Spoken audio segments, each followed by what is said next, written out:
இன்றைய மன்னா வேத வசனம்.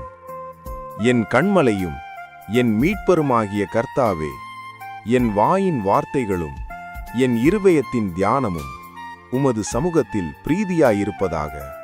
சங்கீதம் 19:14. தியானம்.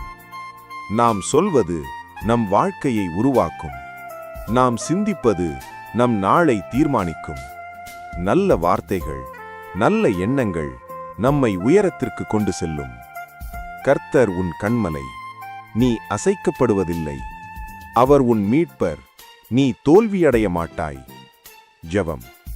என் அன்பு தெய்வமே, என் வார்த்தைகளை வலிமையாக்கும். என் எண்ணங்களை நம்பிக்கையால் நிரப்பும். கர்த்தாவே, நீரே என் கண்மலை, நீரே என் மீட்பர்.